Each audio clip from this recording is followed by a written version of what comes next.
what's up?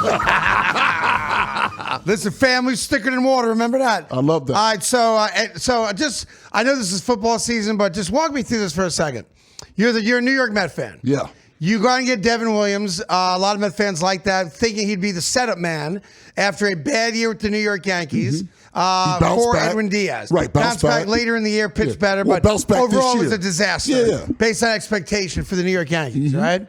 The LA Dodgers, already the best team in baseball, back-to-back World Series champions, recognized that they needed a true closer. They obviously went to their starting rotation to get guys to close. Sasaki did a great job for them throughout the postseason, as part and parcel with why they won the World Series. Okay, great.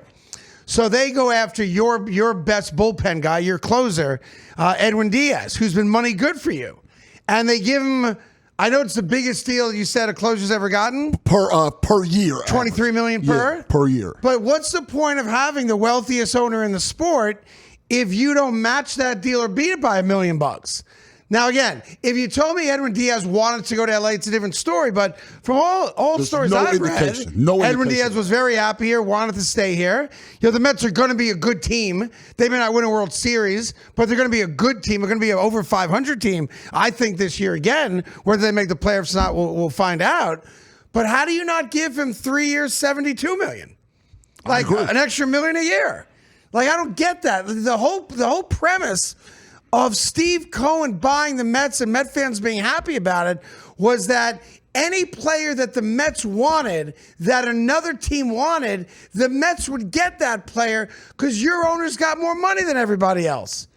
Plus, he just got his casino approved, and while it's not going to be open for business till 2030 or 2031, he's going to get richer, not poorer. Of course he is. Right? Of course he is. It's a casino. So I don't know. If I'm a Met fan today, I'm livid.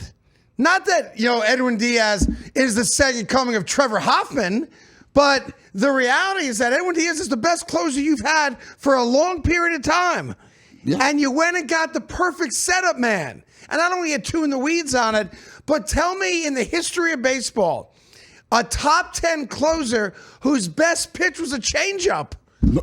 He doesn't beat you by throwing 103 miles per hour. He doesn't have the splitter. Right. He throws an off-speed pitch. Right, he's not breaking bats.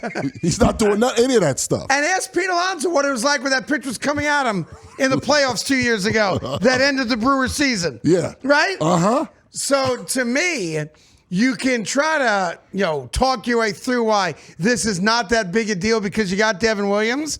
This is a huge deal if you're a diehard Met fan. And like you said 10 minutes ago, Tyrone, the Mets got worse today. Not better. Not better. Not better. And what's the point of this? And the other part is, separate from him being on your team, he was the best closer on the market. So if you do your value, you have to go, we want to have the best closer. We want to keep him. Instead, the Dodgers go, I would like the best closer available, and they get him. It's a different mentality. The Dodgers, obviously, that consortium of guy led by, I think his last name is Walter, Mark Walter, I think it is.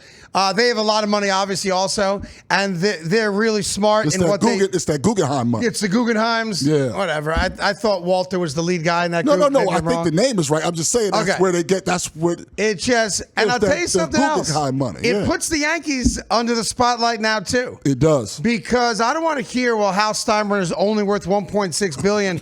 And Steve Cohen's worth $12 billion, and the Guggenheimers are worth, $15 billion, whatever the number is. I don't know. Like, you gotta go do some stuff. You haven't been good enough to win. You went to a World Series 2 years ago. Obviously got to the ALDS this year. You need better players. You need better pitching. You need people who can hit the ball for average. You need speed on the bases. And if we're all just going to sit back and let the Dodgers win 3, 4, 5 consecutive World Series, as long as I know that going in.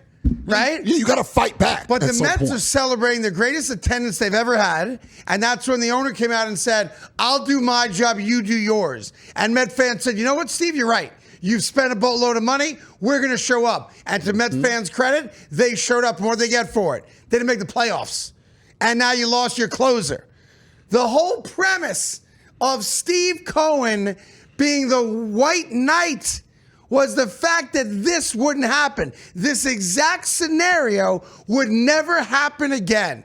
You wouldn't look at the Mets and go, oh, of course the Wilpons got outbid. The idea was that no one's going to outbid us for a guy we want. And here's the question.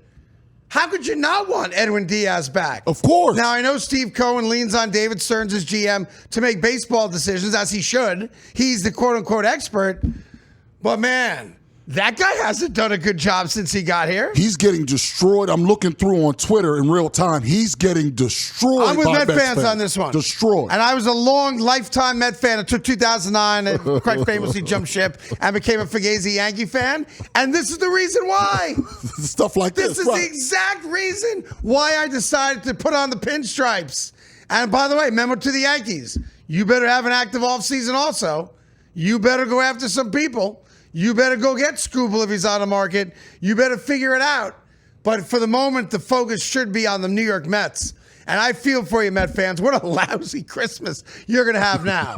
You didn't get Schwarber. I know you thought about getting him. Yeah. He goes back to Philly. You lose your closer. No one's moist over the fact that Devin Williams is now your de facto closer, right? Pete Alonso may not be coming back. Yeah, apparently there's no Alonso things now other than. Well, I can tell you as a fact. I know this is a fact. Stearns hates Alonso. Yeah, and by the way, to show you how weak the market is right now for Pete Alonso, the winter meetings just started.